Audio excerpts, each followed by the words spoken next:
선거 발표의 시간은 보고서 발표 시간은 약 5분 정도 됩니다. 여러분이 이제 뭐 그룹별로 들어와서 그러니까 뭐 한 4~5명이 들어와서 30분 정도 발표를 할 텐데 어쨌든 5분 정도를 할 거고요. 그렇다고 좀 길어진다고 제가 커트하지는 않습니다. 근데 5분이면 여러분이 발표 연습을 해보시면 한번 자기가 발표하는 걸 적어보면 충분한 시간일 것이라고 생각이 듭니다. 생각보다 꽤 긴 시간이고요. 자, 그러면 우리가 이제 한번 상상을 해봅시다. 우리가 주제를 딱 정해가지고 그 주제를 인터넷 조사 같은 걸 하겠죠. 먼저 서치를 한번 합니다. 그리고 좋은 자료를 먼저 찾겠죠. 그런 다음에 보고서의 구상이라고 하는데 보고서를 어떻게 진행을 해야 되겠는가를 생각하고 뭐 그것은 대부분 자기가 그 어떤 조사를 통해서 얻어진 내용 그것을 통해서 자기가 보통 학생 스스로가 그걸 이해를 하고 그런 다음에 이게 이런 내용들을 담아서 이런 내용을 전달하겠구나라는 어떤 생각과 방향을 정해질 것입니다. 그렇다면 이제 제가 그 다음에 학생은 그 보고서를 작성하게 되는데 그 자료 선정에 있어서 꼭 얘기를 하고 싶은 건데 학생들이 요즘 뭐 인터넷 같은 데 보면 캠퍼스 관련된 어떤 사이트들 중에서 다른 학생들이 작성한 보고서를 가지고 보고서를 또 만드는 경우인데요. 직설적으로 얘기를 하면 좋은 학생, 그러니까 좋은 결과물을 만들었던 학생의 내용을 구할 수 있다면 뭐 다행이겠죠. 하지만 누구니 요즘은 인터넷이 많이 발달돼 있고 여러분이 자료를 찾으려면 굉장히 많은 자료들을 찾을 수 있는데 그러니까 그 검증된 사전이라든가 그리고 평론가의 비평이라든가 그리고 책이라든가 이런 내용을 여러분이 해주시기 바랍니다. 대신 위키백과나 뭐 다른 학생들이 이렇게 만들어 놓은 자료 같은 것들을 가공해서 하는 것은 좀 위험합니다. 그리고 특히 여러분을 지도하고 있는 저 같은 경우는 그런 어떤 그 문맥이라든가 구성이라든가 이런 것들을 굉장히 중요시 여기고 그런 부분을 집중적으로 지도를 하기 때문에 어설픈 레포트를 갖다가 하면 틀림없이 중간에 별로 좋지 않은 과정들을 나타내게 됩니다. 자, 그리고 자, 제가 여러분 그 카톡을 통해서 여러 번 지도한 내용들을 이미 보셨겠지만 그러니까 구성이라는 것은 우리가 입시할 때 시험을 봤을 때 화면을 어떻게 구성하고 주제와 뭐 소재들을 어떻게 배치하고 어떠한 요소로 그 화면을 구성할 건지 어떤 미적인 요소를 부여할 건지를 구성이라고도 하죠. 그걸 일종의 뭐라 그럴까요? 어떤 컨셉에 맞게끔 화면을 정리하는 거죠. 그런데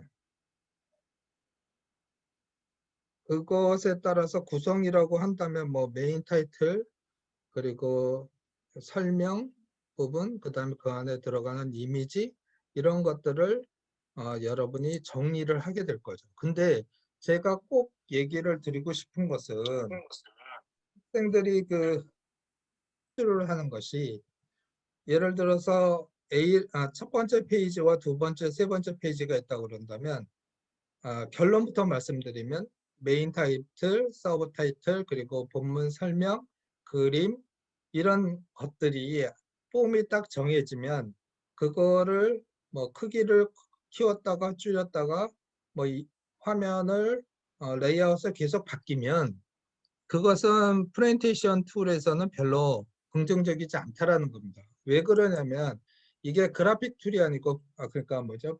뭐 그 북, 북 디자인이나 뭐 이런 것이 아니고 북 디자인도 오히려 똑같은 룰이지만 화면의 레이아웃은 변하면 안 된다. 그래서 특히 PPT 같은 경우는 프레젠테이션 할 때 페이지가 계속 넘어가면서 화면의 위치에 똑같은 것들이 고정되기 때문에 그 통일성이 매우 중요하다.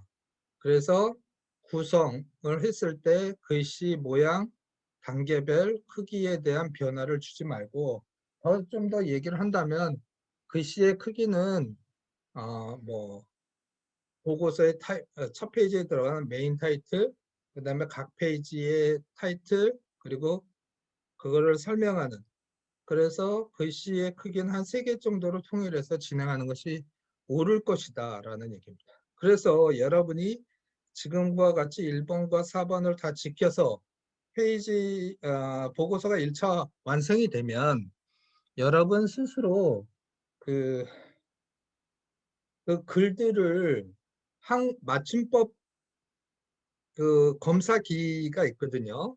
한글에서 자동으로 맞춤법 검사도 해주고 근데 그 맞춤법 검사가 단순히 맞춤법 검사만 하는 것이 아니고 거기에 띄어쓰기라든가 그리고 문장이 잘못된 부분 오류 같은 것들을 주기 때문에 여러분들이 그런 검사를 꼭 해라. 보고서는 그럼으로써 어, 보고서 작성 능력이 훨씬 좋아질 것이다라는 얘기고요.